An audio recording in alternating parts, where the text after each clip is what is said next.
bienvenidos, muchas gracias por venir este miércoles a las 11:30. Estamos en la Biblioteca Municipal de Diagonal.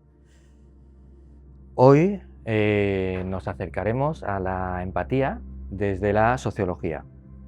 Para eso tenemos a Juanma Agulles, sociólogo y ensayista, doctor en sociología y actualmente profesor e investigador en el Departamento de Sociología II de la Universitat d'Alacant.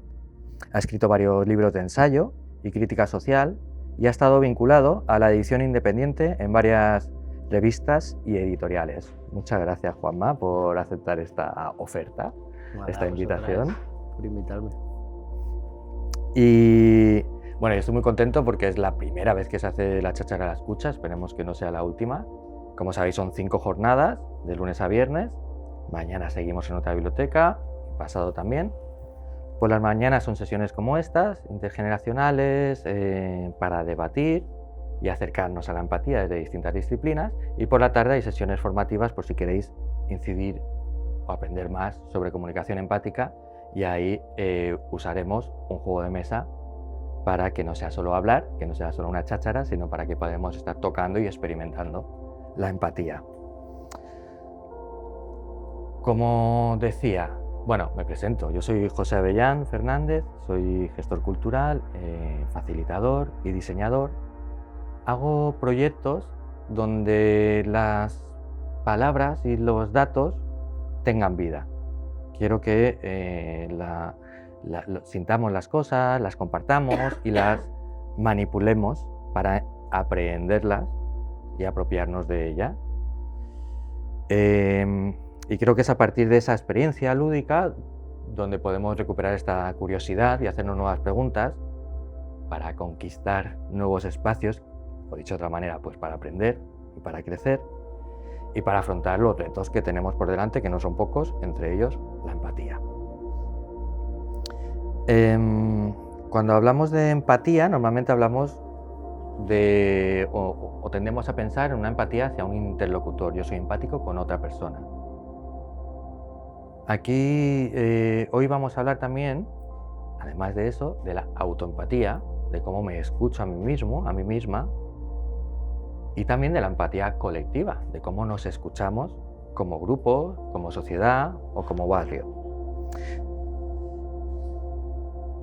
La cita que traigo hoy, esta no te la esperabas, es: la empatía se trata de encontrar ecos de otra persona en ti mismo, en ti misma. Es de un escritor pakistaní, que si pronuncio bien es Mohsin Hamid. Y la primera pregunta que te lanzo, Juanma, ¿tenemos que estar de acuerdo para poder empatizarnos? Bueno, en principio, tener algo de lo que hablar es un principio, ¿no?, en el que nos une al mismo tiempo lo que nos separa. Es decir, cuando alguien dice tenemos que hablar, ¿no?, puede significar varias cosas, ¿no? Alguien decía que el ser humano se podría asemejar a un archipiélago. Es un conjunto de islas separadas por aquello que las une. Sin embargo, la idea de isla tiene algunas connotaciones, ¿no? A estar aislado, ¿no? Nos imaginamos islas, ¿no? Y alguien aislado puede ser una isla con una comunidad muy alegre, muy feliz, ¿no? Pero para decirlo de otra forma, en el proceso del diálogo y la escucha se producen dos fenómenos: el de la socialización, es decir, encontrar aquello que nos une, y al mismo tiempo encontrar aquello que nos diferencia, aquello que nos individualiza, ¿no? Y son caras de una misma moneda. Es decir, por tanto, se podría decir que uno de los criterios principales para la comunicación es que haya distintas miradas sobre un mismo objeto. Es decir, el que tengamos algo de qué hablar significa que estamos mirando una misma cosa desde distintas perspectivas. Y es una condición para tener algo de qué hablar, ¿no? Estar totalmente de acuerdo sobre algo es la utopía de cualquier régimen totalitario, que haya un consenso férreo donde nada se escape. Digo que es utópico porque nunca sucede así, ¿no? Somos así, ¿no? Tenemos miradas distintas, ¿no? Entonces, no hay por qué estar totalmente de acuerdo. De hecho, una premisa básica sería que tenemos que tener algún grado de desacuerdo para tener algo de qué hablar, siempre, ¿no? Y eso está bien, partir desde ahí. Pero desde otro punto de vista, sí que tiene que haber acuerdos mínimos, por ejemplo. Y son de un nivel, digamos, más práctico. Si lo otro tenía que ver con el contenido, con la mirada, lo otro, esto que voy a decir ahora, tiene que ver con la forma. Es decir, un acuerdo básico es respecto al código que utilizamos para comunicarnos, ¿no? Yo no puedo ponerme a hablar ahora en islandés y pretender que me escuchéis. No sé si alguien sabe islandés, no es mi caso, no lo podría hacer, pero no puedo cambiar el código de repente, ¿no? Eso sería una de las cosas. Tampoco podemos modificar el canal, ¿no? Hemos quedado aquí para hablar de forma presencial, comunicarnos. Yo no puedo decir, bueno, voy a mandar mis reflexiones por carta y a vuelta de correo ya me mandáis lo que pensáis. Si modifico el canal, estoy modificando también las pautas de la conversación, ¿no? Y por último, debemos estar más o menos de acuerdo en el objeto del que estamos hablando, aunque tengamos miradas distintas, en que ese objeto tiene alguna realidad y es significativo para nosotros. Nadie entendería que yo ahora me pusiese a hacer una disertación sobre las sociedades Karen en las tierras altas del sudeste asiático. Y una media hora aquí diría, pero ¿esto qué es? ¿No? Y estoy utilizando un lenguaje que comprendemos todos, estoy utilizando el canal que hemos establecido, pero me he ido del tema totalmente, ¿no? Bueno, por eso digo, en un aspecto no hay que estar de acuerdo y en otro aspecto sí que tiene que haber unos acuerdos mínimos en las formas de comunicación del lenguaje, ¿no? Eso sería. Pensamiento arbóreo ha dicho cosas súper interesantes y me puedo ir ahora mismo mucho y siguiendo con el mapa que has dibujado, el tablero de juego que has dibujado, podría cambiar de tema. Me obligo a volver y seguir esta estructura, que no sé hasta cuánto me comprometo a seguirla en los próximos 30 minutos, porque será más conversacional. Vale, entendido lo que has dicho, me parece muy bonito, muy bello como lo has descrito. En la empatía, claro, es muy fácil ser empático con alguien, con un colega que piensa como yo, porque hay una complicidad, hay un código y además piensa como yo. El reto lo tenemos cuando no pensamos igual. Primer acercamiento, primer peligro de acercarnos a la comunicación empática una mañana a las 11:30 es pensar que solo podemos ser empáticas con las personas afines, y no es así. Dicho esto, dos temas que me surgen. Uno es, que si quieres lo dejamos para después, es si tengo que ser empática con todos, pero antes de abordar eso es qué pasa con las políticas de cancelaciones, porque bueno, que creo que van a la par las dos preguntas que acabo de hacer, ¿no? No sé si te parece a ti. Sí. Claro, una de las cosas cuando hablamos de una cierta política de cancelación, de no querer escuchar posiciones que de alguna forma hagan tambalear lo que creemos, nuestros prejuicios, nuestras creencias, estamos hablando precisamente de una actitud contraria a lo que yo decía antes, es decir, tenemos que no estar de acuerdo por definición en el contenido para poder tener algo que hablar, pero tenemos que estar de acuerdo en las formas, en los códigos, ¿no? en ciertos límites de la comunicación, que algunos vienen impuestos o se dan por supuesto y otros surgen de la propia conversación y se van renegociando en la propia escucha, ¿no? En lo que estamos viendo en las sociedades actuales, por lo general parece que es todo lo contrario. Es decir, que lo que buscamos es buscar el acuerdo de quienes piensan como nosotros y sin embargo son las formas de comunicación las que han estallado. Vale el insulto, vale ¿no? Vale el mismo canal, un canal vale lo mismo que otro, ¿no? Una investigación social vale lo mismo que un comentario en Twitter o en X o lo que sea, ¿no? Y parece que hay como que se ha dado la vuelta, ¿no?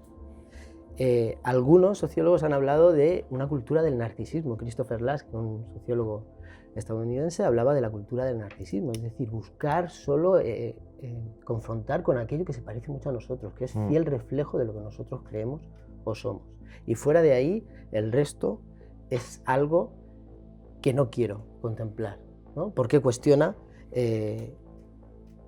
mis creencias, mis prejuicios, ¿no? Entonces hay una especie de encapsulamiento, ¿no?, en distintos mundos sociales o burbujas sociales que no tienen contacto entre sí, ¿no? Y se produce una reafirmación constante de mis propias creencias. Yo tenía un compañero con el que militábamos en distintos movimientos sociales, asamblearios, en estas actividades de edición independiente, ¿no?, que me decía, qué distintas serían las cosas si en cualquier grupo humano, en cualquier debate que abordásemos, uno empezase su intervención diciendo, lamentablemente estoy convencido de lo siguiente.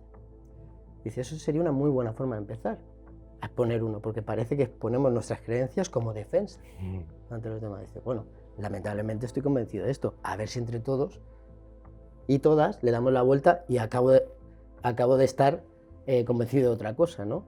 Esa actitud. Y la política de la cancelación, como yo la veo, se entendería como parte de ese rasgo defensivo de una subjetividad, ¿no? Esto se estudia mucho, ¿no?, en sociología y en los estudios culturales, cómo esas identidades sujetas a cambios globales, ¿no?, y a fuerzas que los individuos en muchas ocasiones vemos como algo que no podemos modificar, tendemos a refugiarnos en creencias e identidades que consideramos inamovibles, ¿no?, como una forma de proteger el yo y lo subjetivo respecto a fuerzas que están fuera de nuestro alcance, ¿no? Eso sería una parte de la política de la cancelación, ¿no? Excluir todo aquello que no está en el rango de mis creencias. Pero, como he dicho con lo otro, también hay una parte. Puede ser que la cancelación venga precisamente porque esas normas básicas de la estructura de la comunicación se rompen. Es decir, porque sea imposible la comunicación, porque hay alguien o determinado medio que está influyendo en que la comunicación constantemente se vea interrumpida, ¿no?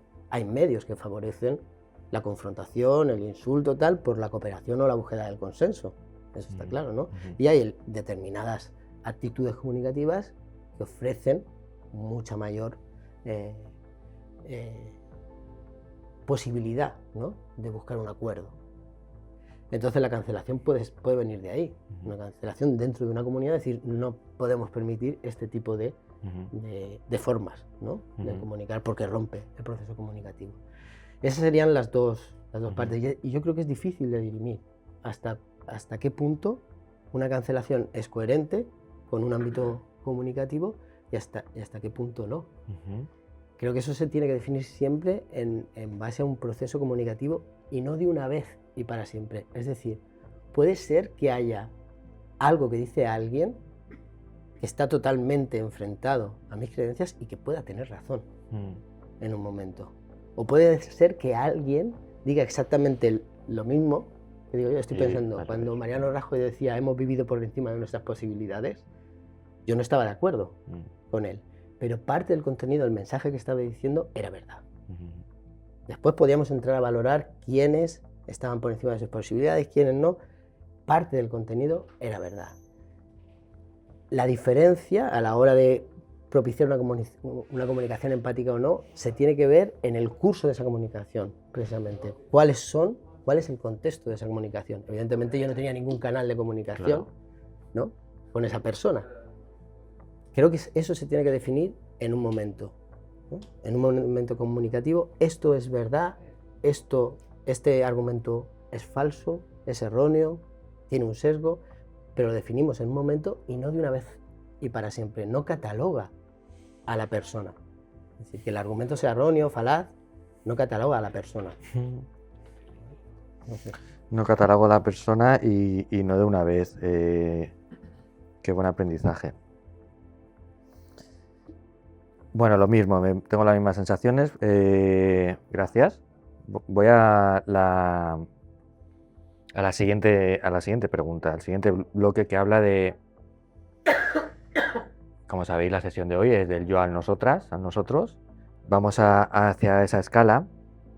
Tú desde tu punto de vista como sociólogo y como también, bueno, ciudadano, profesor, autor, etcétera, ¿qué opinas de cómo se puede construir esta confianza que necesitamos para pasar de los intereses personales, individuales, a compromisos comunitarios. ¿Cómo podemos construir ese tipo de confianzas? Hay una enseñanza que, digamos que si miramos la historia, las sociedades humanas han tenido siempre muchos problemas en tratar de construir comunidades en base a una idea abstracta o un posicionamiento a priori ético o moral, del tipo que sea. Siempre que se construye desde ahí una comunidad, tiene que surgir una jerarquía de algún tipo de donde emana la verdadera idea, ¿no? Y que se convierte en reguladora de esa idea fundamental. Creo que la comunidad surge fundamentalmente de una práctica. Es una práctica, no es un principio moral externo. Lo común, el comunus, es la manutención conjunta, es decir, el munus es abordar las necesidades sociales o las necesidades comunitarias de forma conjunta, ¿no? El compañero, etimológicamente, compañero es o compañera es quien comparte el pan. Y hay una cuestión muy material, que tiene que ver con las condiciones de vida, lo que compartimos en nuestras necesidades, ¿no? Y de ahí pueden surgir principios regulatorios de cómo nos organizamos. Pero quiero hacer hincapié en eso, es decir, se tiene que partir de una condición en la que las necesidades se ponen en común. Y a partir de ahí surgen distintas ideas y distintas formas de organización. Cuando partimos al contrario de una idea organizativa que tiene que ir hacia abajo, es inevitable prácticamente que se construyan jerarquías que detentan la verdadera idea original que tiene que ir hacia abajo, ¿no? Entonces son como dos formas distintas, ¿no?, de entenderlo. La comunidad como práctica o la comunidad como idea abstracta. Fijaros que precisamente esa idea de comunidad, si la vemos como práctica, es una idea abierta. Es una idea abierta y en construcción permanente. Cuando la vemos como idea abstracta, la comunidad se puede convertir muy bien en una forma de exclusión del otro. El que no comparte mis mismas creencias, el que no tiene mis mismas conductas, ni mi misma posición social, queda apartado. Entonces la comunidad tiene un doble filo, ¿no? Y yo creo que ese doble filo de cómo, tomando la pregunta que dices, ¿cómo se construye esa confianza? Creo que se construye desde la práctica y acercándonos a lo comunitario, ¿no?, y a la escucha que se produce en lo comunitario desde la práctica. Igual que la justicia y la libertad son prácticas. Si no las reproducimos, en nuestra acción cotidiana socialmente se convierten en ideas abstractas que al final nos pesan como una losa o que tienen que venir impuestas desde fuera.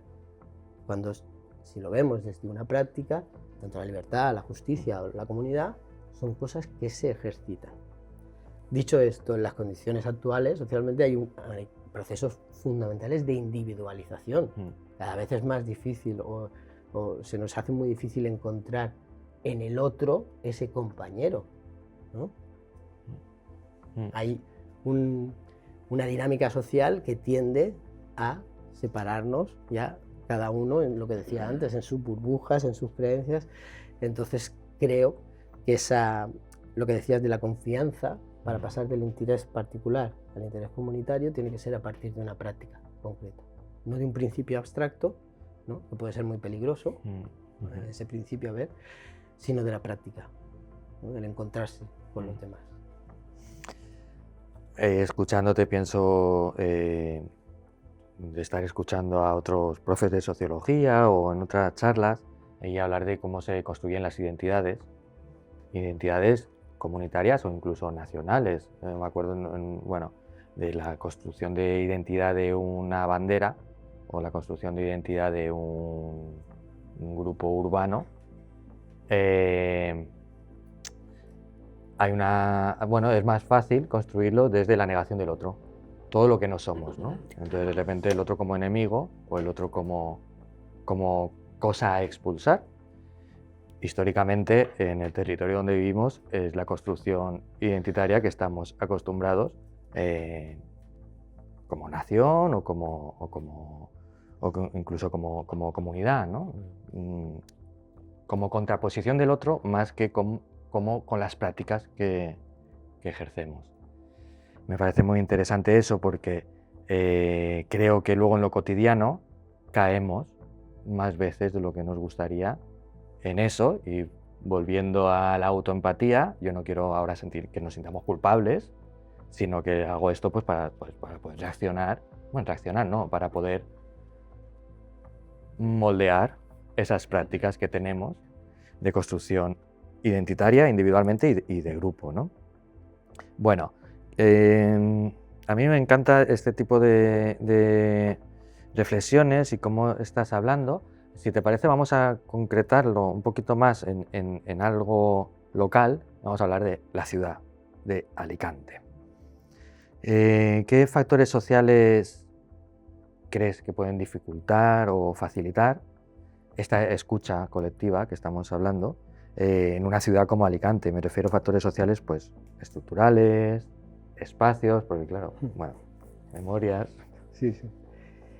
Bueno, hay una definición de ciudad que a mí me gusta mucho, que la dio un sociólogo que se llama Lewis Mumford, o Louis Mumford, dependiendo de... que decía que, más o menos, venía a decir, estoy parafraseando, no es una cita literal, decía que la ciudad es aquel lugar en el que puedes encontrar una mejor conversación. Esa era su definición de ciudad. Y me gusta mucho esa definición porque, si pensáis, no hace hincapié en los edificios monumentales, ni en las grandes infraestructuras, ni en las instituciones culturales, ni siquiera hace referencia al número de personas. Lo que le interesa a Mumford es la heterogeneidad y la simultaneidad de diferencias que se agrupan en un espacio concreto, en un espacio y un tiempo concreto. Dice, eso es la ciudad. Es el lugar donde lo heterogéneo, lo diferente, se da en un mismo lugar y además coexisten en distintos planos. De hecho, las mismas ciudades vemos que tienen distintos planos, incluso en altura, ¿no? A distintas alturas suceden distintas cosas, ¿no? Y también en expansión, ¿no? En los centros de las ciudades suceden determinadas cosas y conforme te vas alejando a las periferias y al ámbito periurbano y rural suceden otras, ¿no? Todo eso, lo que le interesaba a Mumford era precisamente eso. Y a mí me gusta esa definición, ¿no? La ciudad como un sitio donde lo heterogéneo y la conversación fluye, no se enriquece. Había un dicho medieval alemán que decía el aire de la ciudad nos hace libres. El aire de la ciudad nos hace libres ¿respecto a qué? A las jerarquías hereditarias, a la presión de un señor feudal, es decir, era un dicho que ya estaba haciendo hincapié en que la ciudad lo que hacía era heterogeneizar la vida social, enriquecerla, cuestionar lo convencional y lo tradicional, y que eso era un valor del urbano y de la ciudad. Que la ciudad era el lugar donde se hablaba en condición de igualdad, ¿no? En un principio. Claro, dicho esto, pues me interesa mucho esa definición porque la pregunta sería, ¿cómo puede ser que nuestras ciudades, y Alicante no es una excepción en eso, hayan pasado de ser lo que debería ser un lugar donde encuentran la mejor conversación a convertirse prácticamente en un lugar en el que encontramos distintos monólogos superpuestos? O peor, el monólogo exclusivo de aquellos que siempre pueden decir y hacer y aquellos que sistemáticamente ni son escuchados ni pueden hacer, no pueden decir ni hacer, ¿no? ¿Cómo esa conversación se ha convertido en un monólogo? ¿Cómo el aire de la ciudad para mucha gente se ha convertido en un aire irrespirable prácticamente, ¿no? Que lleva a la soledad, la depresión, ¿no? La exclusión, la marginalidad, ¿no? En las ciudades. Ese es el contraste que me interesaba, ¿no? Al leer la pregunta, es decir, ¿qué pasa, ¿no? en nuestras ciudades en general y en Alicante en particular? Muchas de las ciudades, claro, Mumford decía esto de las ciudades medievales, ¿no? Muchas de nuestras ciudades, Alicante es un ejemplo, como muchas otras, se han constituido, o su dinámica, su desarrollo contemporáneo, se ha centrado fundamentalmente en eso que hemos escuchado muchas veces de ponerse en el mapa, ¿no? Poner en el mapa a Teruel, poner en el mapa a Alicante. Pero en ese ponerse en el mapa parece que se ha alejado de su territorio. Y es paradójico, pero es así, ¿no? Ponemos en el mapa una ciudad, pero la diseccionamos de su territorio y de gran parte de los grupos que constituyen esa ciudad. Construimos ciudades para determinado tipo de personas o para determinadas dinámicas económicas, ¿no? Entonces, eso es una de las cosas que se expresa en el espacio claramente. cuando los espacios públicos son sistemáticamente privatizados, cuando no hay inversión suficiente en infraestructuras culturales, ¿no? Como en bibliotecas municipales, cuando las propias instituciones culturales tienen poco que decir respecto al modelo de ciudad que quieren, ¿no? Los museos, las bibliotecas, las universidades tienen poco que decir respecto al modelo de ciudad, porque el modelo de ciudad viene definido por otras cuestiones, flujos globales de inversiones, de turismo, inmobiliarios, ¿no? Hemos tenido hace poco aquí en Alicante, ¿no? Una compra de un edificio y tal, que una de las librerías más tradicionales de Alicante y tal estuvo a punto de cambiar, ¿no? De hecho ha cambiado de local o desaparecer, ¿no? Por una cosa que no venía dictada por el ámbito local, ni que la librería ya no tuviese inserción comunitaria, ¿no? Ni hubiese perdido su función, venía dictado por otra cosa, ¿no? Yo creo que esas son las cuestiones que hacen que directamente la conversación pública dentro de la ciudad se vaya dispersando, ¿no? O acabe siendo fragmentada, que distintas bolsas de pobreza o de marginalidad vayan o se estigmatice determinados espacios urbanos como lugares donde eso sucede, ¿no? Y se vaya parcelando la ciudad. Creo que esas son principalmente esas estructuras, ¿no? Que tienen que ver con la imposibilidad de una comunicación dentro de la ciudad, ¿no? Ese parcelamiento, y está refiriéndonos siempre a lógicas que no tienen que ver con lo comunitario. Al final están definiendo nuestra forma de vida dentro de la ciudad, pero que no responden a nuestra forma de entenderlo. Me acuerdo hace las primeras lecturas con Chomsky, ¿no? Que era ¡guau! No entiendo nada y me encanta, ¿no?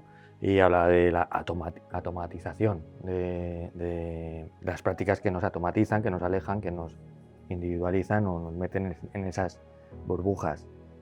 Luego me acuerdo en clase de... Empecé arquitectura, no la acabé, no tiene nada que ver, pero era en clase de urbanismo y hablaban de cómo las ciudades pasó, estoy hablando de hace 20 años también, de cómo esta figura del urbanista o el urbanismo como diseñador no solo del territorio, sino también de las prácticas del programa, de lo que sucede en ese territorio, pues ya no era el agente que lo hacía, sino que pasó a unas esferas más económicas y más, bueno, y abrazadas con un ámbito legal, legislativo, que obedecen a esas prácticas más económicas. Por ejemplo, nos hablaron, no sé si conocéis, la estrategia del donut.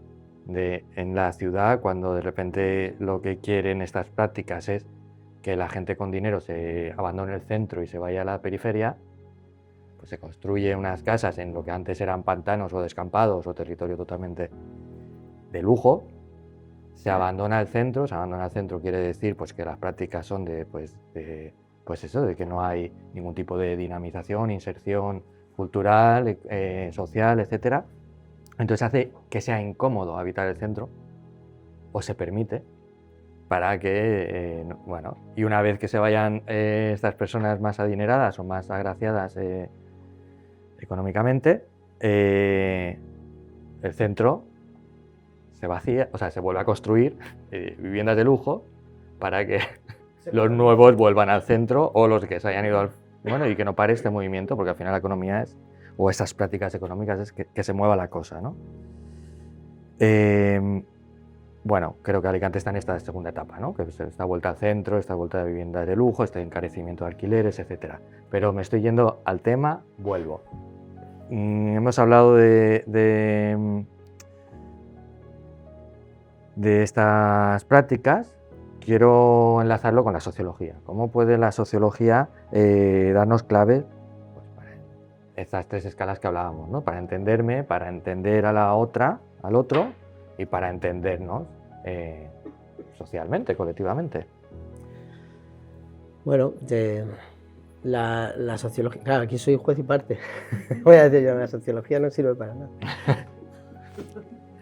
Pues yo lo digo, cuando llego al primer curso de trabajo social, que doy una clase que se llama Estructura Social, les digo, la sociología no sirve para nada. Empiezo diciendo eso. Digo, porque no sirve a nadie en concreto.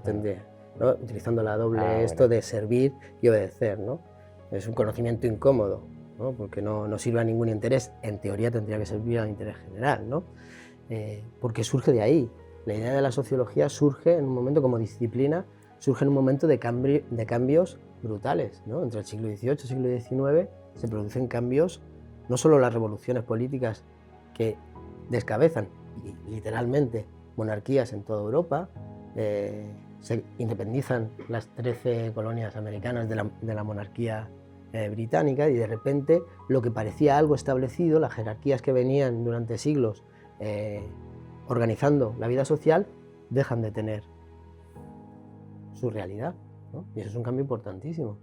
El crecimiento de las grandes ciudades y las metrópolis, ya que estábamos hablando de esto, la industrialización, el comercio internacional, surgen cambios amplísimos, ¿no? Donde las estructuras sociales que habían mantenido la vida social en determinados parámetros ya no sirven, ¿no? Empiezan a tambalearse. Y surge la idea de que a partir de estos cambios, que a veces son cambios que hacen que haya tensión y conflicto, las revoluciones políticas son revoluciones políticas que son violentas, fundamentalmente, y eso acaba penetrando en todas las estructuras sociales, ¿no? Surge la idea de que puede haber un conocimiento de las relaciones humanas, de lo social, que sea inteligible, que no se debe a la fatalidad, que no se debe a la locura de unos cuantos, que poner la guillotina y decapitar al rey y hacer una sociedad nueva, sino que hay unos motivos sociales para eso, que podemos entender por qué hay distintas tensiones, distintas miradas sobre un mismo objeto que es lo social, eso que decía al principio. Y se constituye la sociología como esa disciplina, por no llamarla ciencia, algunos sí dicen que es una ciencia, pero yo digo que es una disciplina, es una forma de acercarse al conocimiento, que utiliza herramientas empíricas, pero no siempre, también utiliza la interpretación, la investigación acción participante, que es más parecido a dinámicas de este tipo, donde la gente habla y se escucha, es decir, hay distintas formas, ¿no? Pero la idea central que compartían y que comparten casi todas las ramas de la sociología es que es posible un conocimiento inteligible de nuestras relaciones sociales, que es posible acercarnos a la sociedad como un objeto que está sometido a la razón y al lenguaje. Es decir, que podemos llegar a un acuerdo, aunque partamos de posiciones distintas, en que hay un objeto común que se llama sociedad y que tiene estos aspectos, y que está funcionando de esta forma, y que tiene estos conflictos, estos ámbitos de mejora, y que tiene una evolución histórica X, ¿no? Esa era la idea. Esa era la idea. ¿Qué ha pasado? ¿Qué ha pasado? ¿Qué ha pasado? Porque, claro, yo digo, bueno, la suerte de esa idea ha sido dispar, por poner un término, ha sido dispar. Pero como tampoco puedo hacer aquí no voy a hacer lo que he dicho al principio que no haría, no voy a hacer una historia de la sociología, pero ha sido dispar. Yo lo que muchas veces constato ahora en las clases y todo eso, sobre todo cuando estoy en cursos de primero o segundo, en criminología también de mucho tiempo, una sociología del derecho, decía, hombre, es que lo primero que en lo que nos tendríamos que poner de acuerdo no es ya si es posible un conocimiento más o menos objetivo de la sociedad o si nos podemos poner de acuerdo sobre cuáles son sus características. Lo que está puesto en duda, fundamentalmente, es que exista algo que lleve el nombre de sociedad. Esto desde los años 80, y viene de una frase que dijo Margaret Thatcher en su momento, que dijo, la sociedad no existe, solo existen los individuos y sus familias. Claro, ¿no? Dicen, y lo decía refiriéndose a que había mucha gente que creía que podía vivir de los servicios sociales, es decir, que son discursos que llevan ya mucho tiempo, que se han establecido en el que lo que se dice es que la sociedad no existe, que como muchos individuos con intereses particulares, que cualquier intento de reequilibrar lo social o cualquier intento de justicia social es un atentado contra la libertad individual, oponiendo dos cosas que en principio van juntas, la justicia y el desarrollo individual de las personas, y eso ha llevado al punto de que haya mucha gente que considera que no vive en una sociedad, que sus intereses particulares son sagrados y están por encima de cualquier otra comunión o de cualquier otro espacio colectivo, y eso es un problema importante. Es decir, la sociología puede servir, o en cualquier caso que nos dedicamos a esto, puede servir todo el tiempo para oponer a esa idea de la individualización y la atomización, ¿no?, en mónadas de cada uno de nosotros, en sacar a relucir los rasgos comunes, es decir, aquello que permite que nos comuniquemos a pesar de nuestras diferencias, aquellos espacios y aquellos ámbitos en los que podemos aún decir que podemos abordar un problema común aunque tengamos posiciones distintas, ¿no? Claro, yo no voy a engañar a nadie, eso actualmente, y ya veis cómo estamos a nivel en el mundo en general, hoy más que nunca es casi una utopía. Es decir, poder decir que hay algo común que se llama sociedad, ¿no?, o comunidades en un barrio, en una ciudad, es cada vez más difícil. Es cada vez más difícil, ¿no? Intentar una forma de comunicación en el que esté exenta la jerarquía y la violencia y la imposición, cada vez exige un esfuerzo más grande. Es decir, que las condiciones previas para un diálogo hay que conquistarlas. No están dadas, es decir, sino que hay que conquistar el hecho de que somos parte de una misma sociedad, tenemos cosas en común y podemos comunicarnos sobre la base de una cuestión racional y de lenguaje. Y a partir de ahí a ver a dónde llegamos. Es decir, que esas condiciones que en algún momento se podían dar por supuestas, ya ni siquiera están aseguradas. Y entonces tenemos que empezar por eso, ¿no? Esa es mi idea, o lo que yo intento es partir de ahí, casi siempre. Qué buenas referencias y qué diversidad de citas, ¿no? Thatcher y todo. Wow. O sea que, bueno, me pasa lo mismo con todas tus respuestas. Wow. Venga, voy a hacer lo que he dicho que no iba a hacer, a seguir la estructura. Porque creo que están siendo muy interesantes y porque ya estás abriendo muchos hilos que no sé yo quién tiene que tirarlos, porque yo te confieso que a mí me imponía mucho esta charla, porque a pesar de que tengo una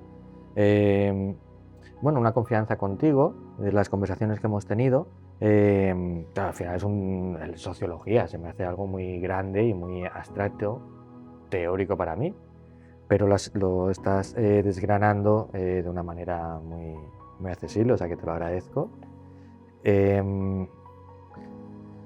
Entonces, ¿qué? ¿Tiramos la toalla y no podemos escucharnos colectivamente? Quiero decir, muchas veces parece que la comunicación empática sea de estar hablando y queremos hacer hincapié de que es en la escucha donde tenemos, al menos este proyecto, donde pone el foco de atención y donde tenemos unos retos importantes de cómo nos escuchamos.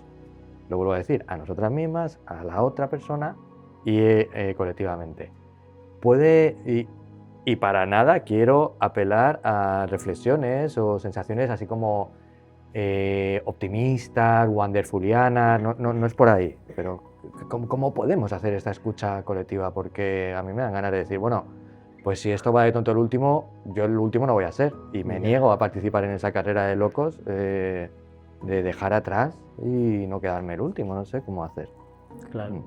Pues esto es un debate que tenemos también incluso dentro de la academia y con otros compañeros, ¿no? Tanto lo que tiene que ver con las clases y la escucha de lo que pide el alumnado, por ejemplo, ¿no?